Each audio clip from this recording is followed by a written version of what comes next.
আজ দুপুরবেলা দীপের ইনস্টাগ্রামের জন্য কিছু ভিডিও বানিয়ে দিচ্ছিলাম, তখনই ও বললো যে চলো তাহলে ঘুরে আসি। আজকে আমাদের দুপুরবেলা একটু তাড়াতাড়ি খাওয়া হয়ে গেছে, তো সেই জন্য হাতে অনেকটা টাইম আছে, এখন প্রায় 4টে মতো বাজে, তো দুজন মিলে একটু ঘুরতে বেরোবো। কিন্তু দীপ আমাদের আসায় নতুন স্নিকার্সটা প্রথমবারের জন্য পড়লো, তো চলো দুজন মিলে একটুখানি ঘুরে আসি। আমাদের ঘোরা মানেই তো হয় মলে যাওয়া, নয়তো চা খেতে যাওয়া। দুজন মিলে এত জামা কাপড় কিনতে ভালোবাসি যে সবসময় মলেই চলে যায়। পুজো তো প্রায় চলেই আসলো, তো ভাবলাম যে দেখি যে ভিমার্টে কোনো কিছু নতুন কালেকশন এসছে কিনা বা নতুন কিছু তুলেছে কিনা।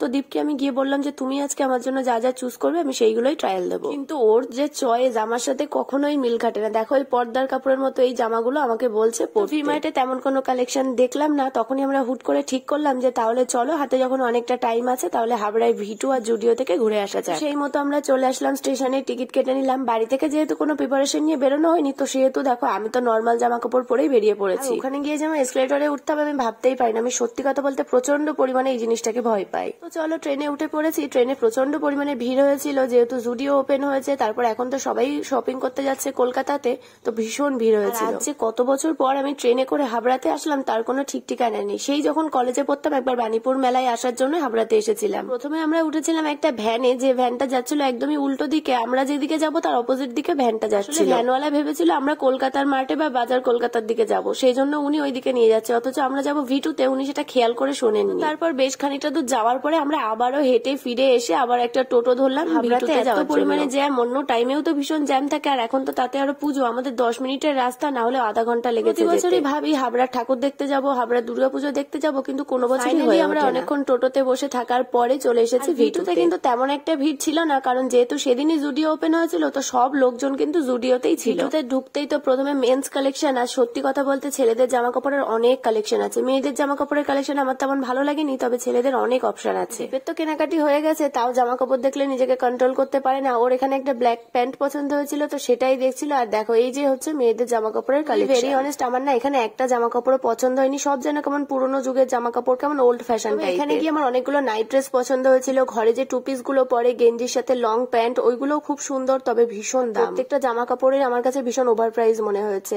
তারপর সেখান থেকে আমরা টোটোতে করে চলে আসলাম আবারও জুডিওতে। জুডিওর এখানে তো প্রচন্ড পরিমাণে ভিড়, যেহেতু সেদিনই ওপেনিং হয়েছিল। তো আমি দীপকে বললাম তুমি আমার জন্য আজকে জামা চুজ করবে আর আমি ট্রায়াল দেব। প্রথমে মলে ঢুকেই তো আমাদের দুজনেরই মেরুন কালারের ওই বডিকন ড্রেসটার উপরে চোখ আটকে গেছিল, তারপরে ও আমার জন্য এখানে কিছু টপ সিলেক্ট করছিল। আর জুডিওর জামা কাপড়ের কালেকশন অনেক অনেক গুণ ভালো, আর প্রত্যেকটা জামা কাপড় কিন্তু একদমই রিজনেবল প্রাইসের মধ্যে এখানে পাওয়া যাবে।